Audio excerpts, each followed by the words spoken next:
Hello everyone, happy Pride Month to you all. My name is Todd Camp and I'm the founder and director of Yesterqueer, the Tarrant County LGBTQ+ History Project. To give you a little background on myself, I was a writer, editor, and designer at the Fort Worth Star-Telegram for 18 years, where I covered a variety of topics, including occasionally writing about gay issues.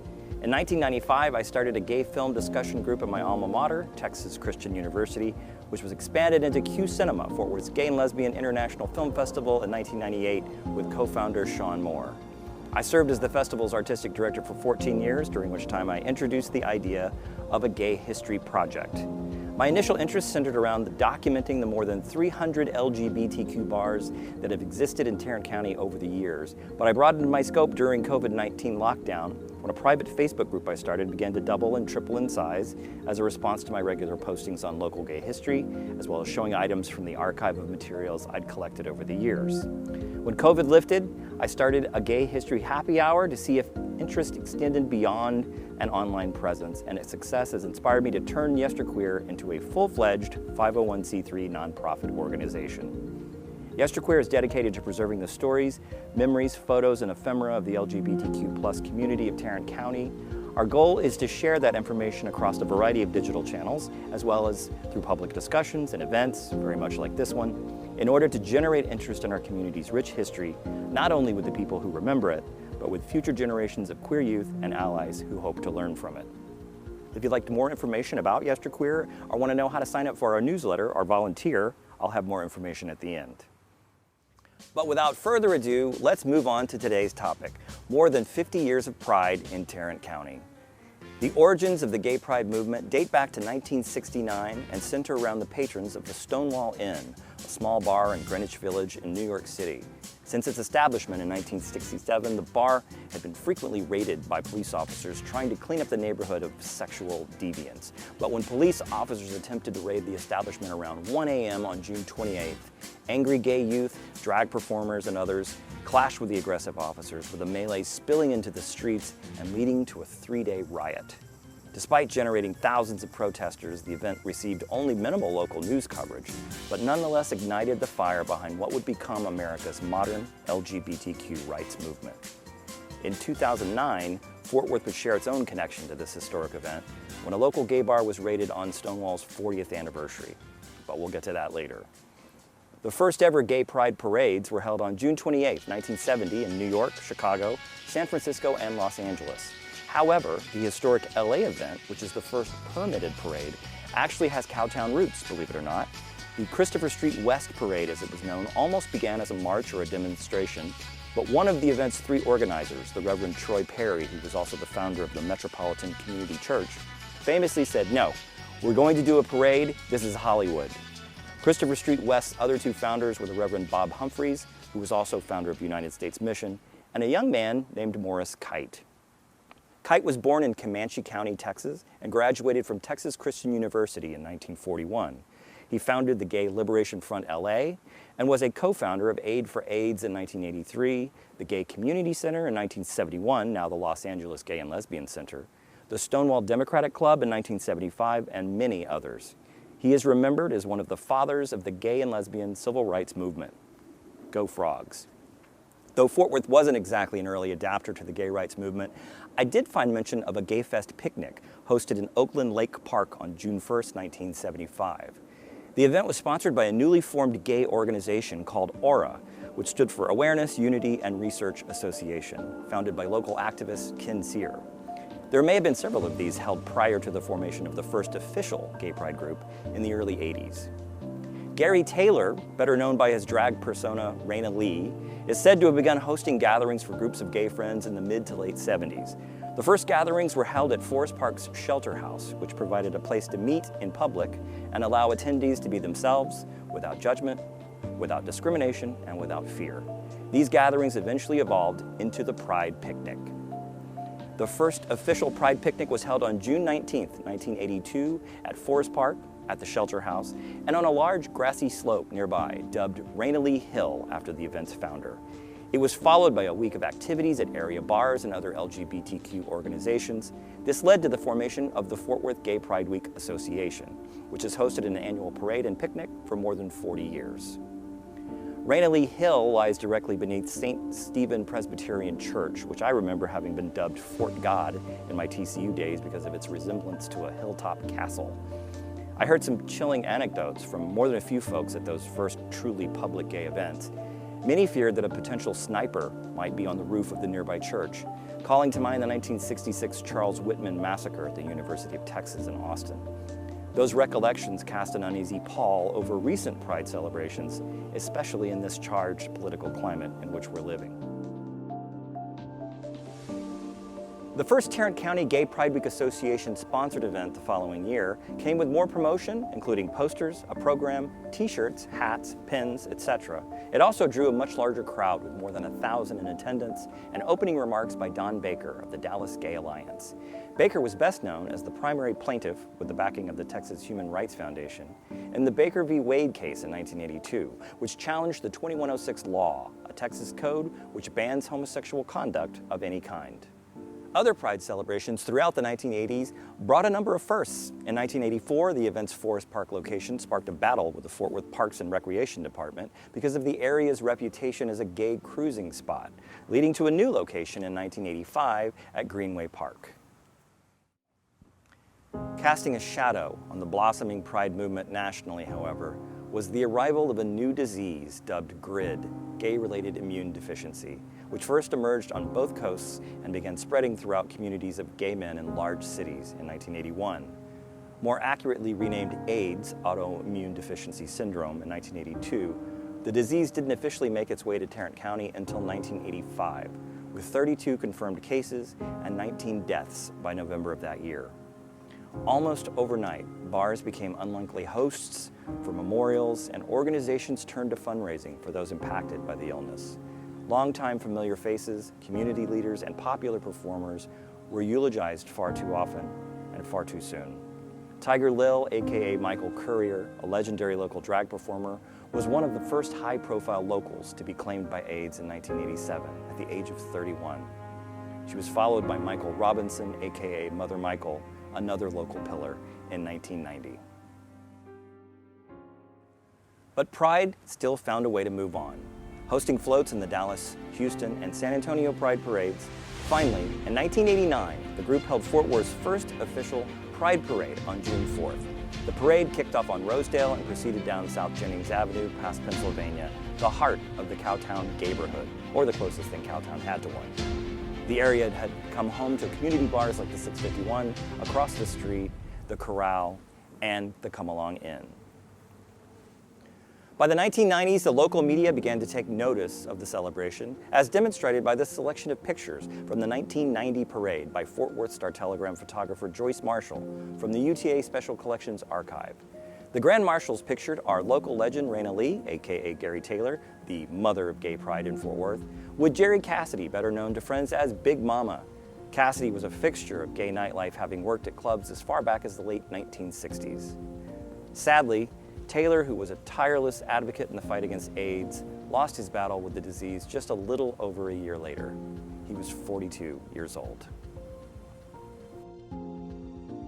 On June 25, 1994, Trinity Metropolitan Community Church hosted a Trinity Gay Pride Review called Stonewall Reenactin', a tribute to Ranelagh, with the tagline celebrating our lesbian pride and heritage. And I am really glad the word lesbian didn't catch on.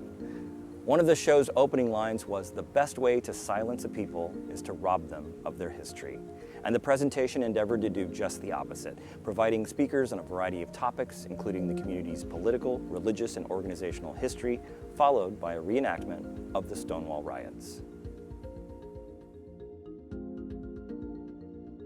The 2000s brought major political change, with Fort Worth becoming the first city in Texas to protect people from discrimination based on real or perceived sexual orientation in September of 2000. A long-fought battle to overturn Texas's homosexual conduct law was won on June 26, 2003, with the Supreme Court decision on Lawrence v. Texas that essentially decriminalized consensual private sexual acts between adults. It was nice to truly have something to celebrate for a change, and the new millennium brought a number of changes to local pride celebrations as well, with the picnic moving to Hanley Meadowbrook Park in 2001, Forest Park Pavilion in 2003, and eventually Trinity Park in 2004, which became the event's home for the next several years. In 2007, the Tarrant County Gay Pride Week Association moved their celebration week to October in an effort to beat the June heat. But as the decade drew to a close, the events of a single night would change the Fort Worth gay community forever. On June 28, 2009, members of the Fort Worth Police Department and the Texas Alcohol and Beverage Commission raided the newly opened Rainbow Lounge, formerly the 651 and the city's oldest consecutive gay bar. Several patrons were placed in zip ties and arrested for public intoxication and occasionally violent confrontations. Officers took one young man down so roughly that he was later hospitalized with a brain injury. To literally add insult to injury, that evening was also the 40th anniversary of the Stonewall riots in New York. The raid of the Rainbow Lounge sparked international news coverage, weeks of angry protests, an intense internal police investigation, and the formation of Fairness Fort Worth, a group of individuals, business leaders, and organizations from the area committed to ensuring everyone is treated fairly, with dignity and respect. The group successfully negotiated with the police and city leaders for a list of sweeping reforms, including changes to Fort Worth's anti-discrimination policies, as well as diversity training for all city officials. The changes captured attention nationwide, prompting other cities to reach out for advice in dealing with their own municipal governments. For many of the people who were in the bar that night, they recall it as being one of the most awful evenings of their entire lives. I, however, remember it as the worst birthday ever. The day after the raid, Dallas filmmaker Robert Camina began documenting the subsequent protests, investigation, police and TABC response, and city council meetings. He also spoke with many of the patrons in attendance that evening. In 2012, Camina's film, Raid of the Rainbow Lounge, narrated by Meredith Baxter, made its world premiere at the AMC Palace 9 downtown. It went on to play at film festivals throughout North America, collecting a number of awards along the way, and serving as an educational tool for city officials, community organizers, and LGBTQ youth.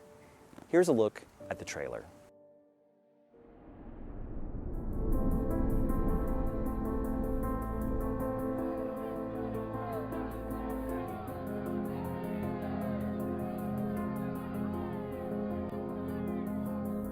One minute, everything's great and fine. The next minute, there are police everywhere, all over the bar, and people are just being grabbed and taken out.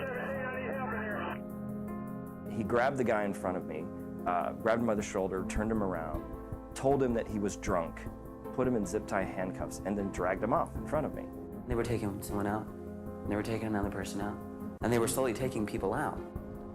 I mean, people were just scrambling. Lots of confusion on what was going on. You would think that almost they had had a really bad night and this was going to be the end of it and they were going to take all their aggressions right here on this group of people.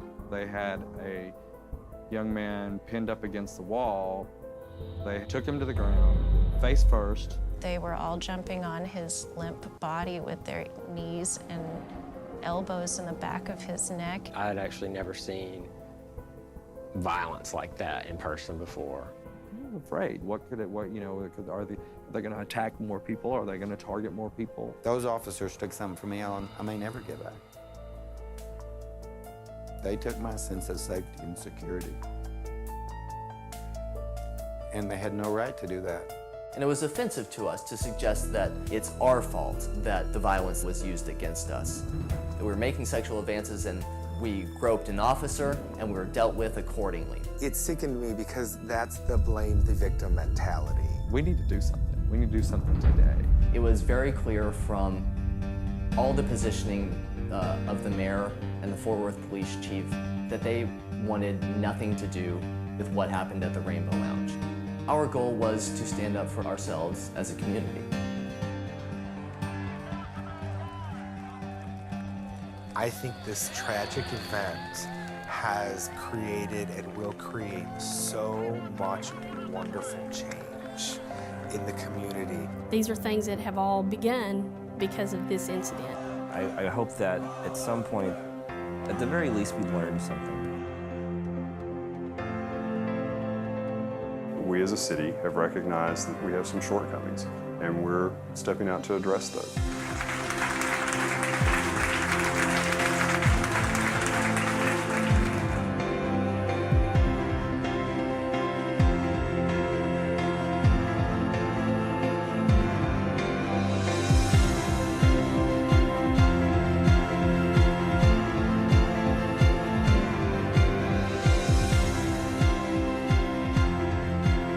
I mean, there's nothing you can do to change that it happened, and I probably won't ever forget about it.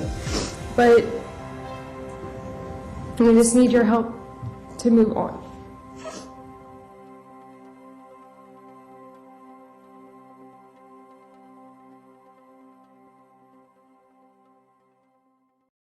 If you haven't had a chance to watch the documentary, I encourage you to do so.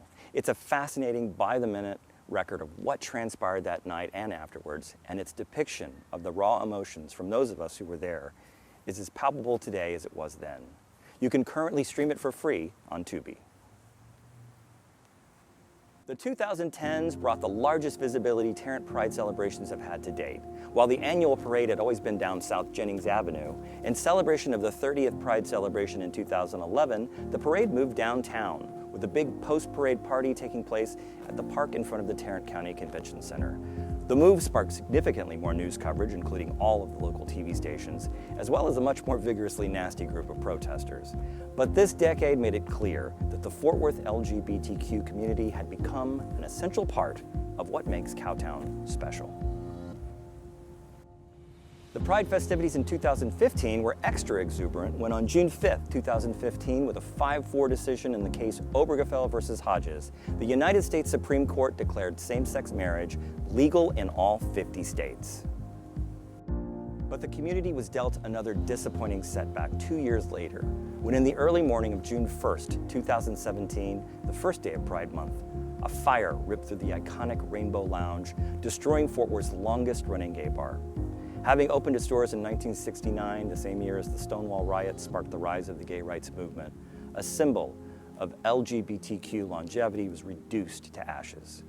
I was asked to commemorate the bar and its role in our history in a cover piece for the Fort Worth Weekly, which became the primary starting point for what would later become Yesterqueer.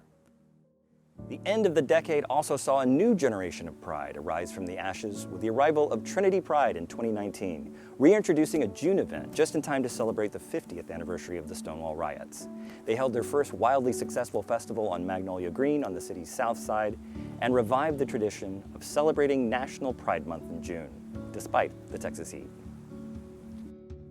Both Pride organizations went dormant in 2020 with the arrival of COVID-19, shuttering pretty much everything. However, in 2021, Trinity Pride hosted a fully virtual celebration dubbed A Community Rebounds. By providing a lot of online content, including video interviews with community leaders, along with drag performances by some of the area's top talents, the event also included in-person events with various local sponsors, as Fort Worth and the rest of the world slowly began to emerge from a worldwide pandemic.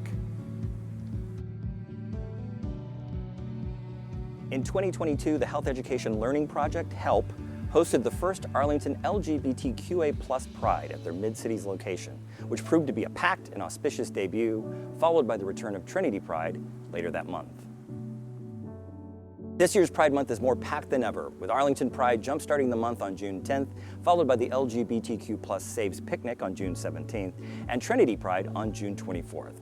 I haven't confirmed for sure whether the Tarrant County Gay Pride Week Association Picnic and Parade will return in October, but looking at the lineups for these events, as well as dozens of other celebrations across the area, not to mention at various businesses and organizations in Fort Worth and Arlington, one thing seems clear to me. Pride is alive and well in Tarrant County. Thank you so much for tuning in. If you'd like to know more about Yesterqueer, you can find us online at the following links and in the summary of this video. I hope you all have a wonderful Pride Month, and we will see you at the celebrations.